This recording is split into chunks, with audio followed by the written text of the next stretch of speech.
Greet you with words from 2 Peter where it says, "May grace and peace be yours in abundance in the knowledge of God and of Jesus our Lord.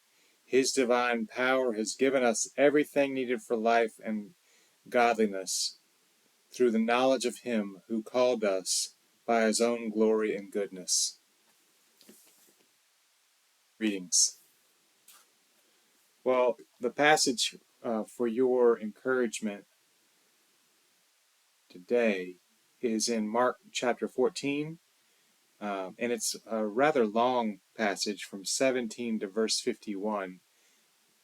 And I would encourage you to read it on your own. It's a very compelling couple of scenes that Mark records, and possibly even two scenes, as I'll mention later, that he witnessed some parts of, maybe the second one especially. Chapter 14 in Mark, verse 17. And when it was evening, he came with the 12, and when he had taken their place, and when they had taken their places and were eating, Jesus said, "Truly I tell you, one of you will betray me, one who is eating with me." And they began to be distressed and to say to him one after another, "Surely not I." And he said to them, "It is one of the 12, one who is dipping bread into the bowl with me.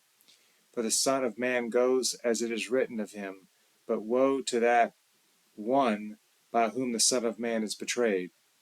It will be better for one not to have been born." And while they were eating, he took a loaf of bread, and after blessing it, he broke it and gave it to them, and said, "Take, this is my body." Then he took a cup, and after giving thanks, he gave it to them, and all of them drank from it. And he said to them, "This is my blood of the covenant, which is poured out for many. And truly I tell you, I will never again drink of the fruit of the vine until the day when I drink it new in the kingdom of God." And when they had sung the hymn, they went out to the Mount of Olives. And Jesus said to them, "You will all become deserters, for it is written, I will strike the shepherd, and the sheep will be scattered. But after I am raised up, I'll go before you to Galilee." And Peter said to him, "Even though all become deserters, I will not." Jesus said to him, "Truly I tell you, this very night, before the cock crows twice, you will deny me 3 times." But he said vehemently, "Even though I must die with you, I will not deny you." And all of them said the same. And then they went to a place called Gethsemane, and he said to the disciples, "Sit here while I pray." And he took with him Peter, James, and John, and began to be distressed and agitated. And he said to them, "I am deeply grieved, even to death. Remain here and keep awake."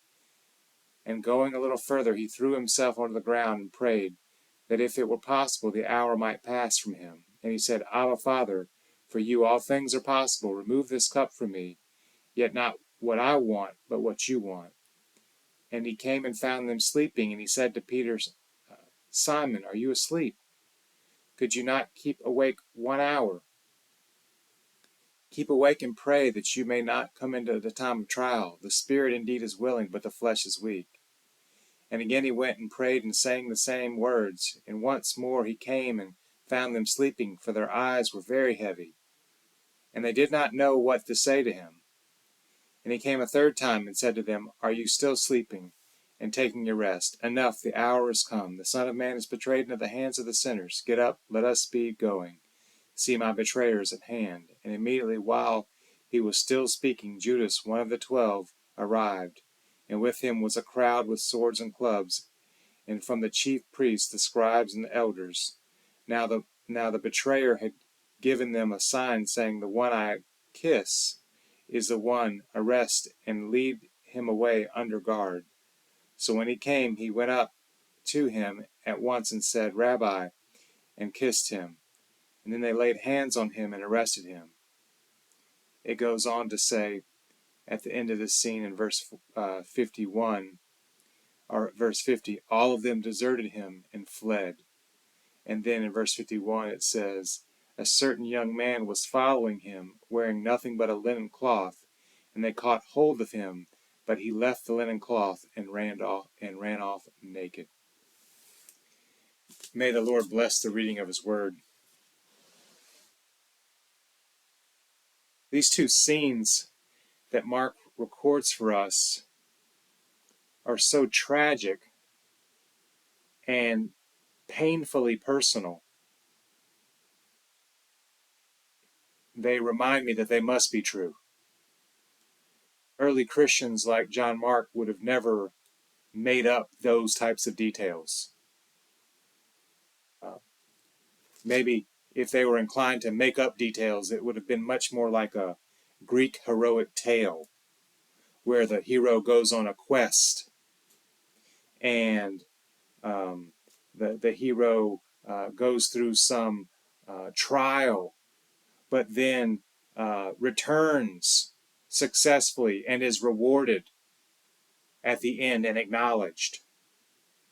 Or maybe if they were inclined to make up details, they would have made it like a Jewish martyrdom story, like Samson, or Shadrach, Meshach, and Abednego, or Zechariah, where a Jewish believer um, gives their life or is willing to give their life for their faith.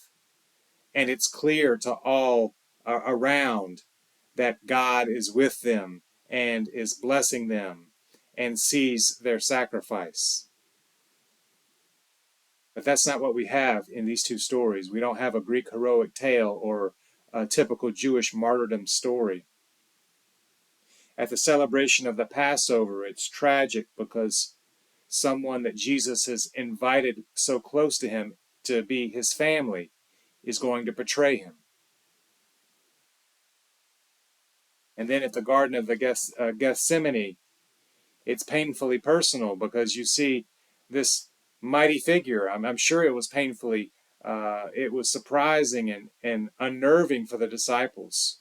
Maybe that's part of the reason, in addition to their sleepiness, of their inability to stay watch with Jesus, this person who could still the waves and quiet the wind, pain agonizing, being distressed and disturbed about what was going on. I could only imagine a child seeing a parent for the first time in the midst of the hardest struggle of their life and never expecting to have seen a parent maybe struggle or have that weak encounter that moment of seeming weakness. Well, we're given such a close, intimate view of these two scenes. It's worth us considering if we find ourselves anywhere in these stories. Maybe we're like Judas. We're with Jesus as long, or we're in it in this stage, in some stage of our life, for what we can get out of it. We're faithful to Jesus only as much as it benefits us, and then once it doesn't, we we look around for what we can get out of it, how it can answer our questions, how it can prop us up, prop up our assumptions up, prop up our arguments up, prop up how we already want to be up. Or maybe we're like the disciples, we're unable to keep watch with him in the most important times, the most important times in the world today, the suffering of the world today. We're unable to keep watch with him and pray fervently with him, to him through it. We can be full of bluster and passion one moment, but then running scared the next, like the disciples. Maybe we're even like this young man in the story, this kind of mysterious young man in verse 51. Did you catch that? That was there, a young person there, maybe in his teen years or a little bit younger, and kind of runs away naked. We're reminded of the story of Adam and Eve. After they had sinned, they're hiding from God's presence, naked and ashamed.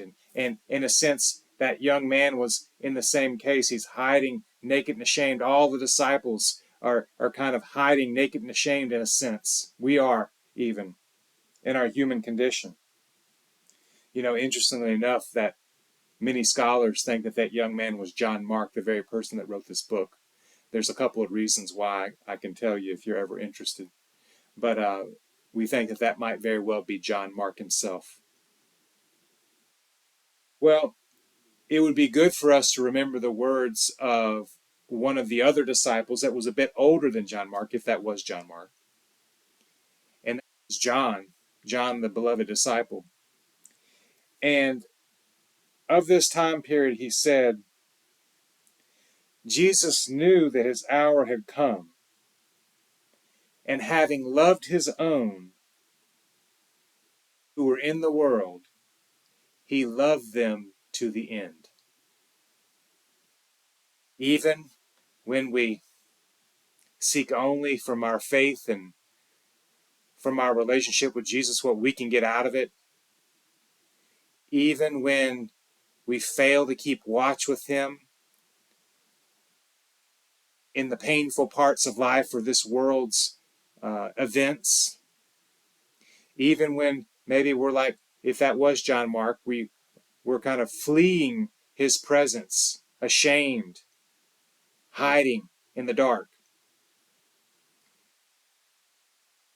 If it's any of that, or even if it's all of it, we are encouraged by this because Jesus loved us to the end. He loved us in every stage of his life and ministry and current reign.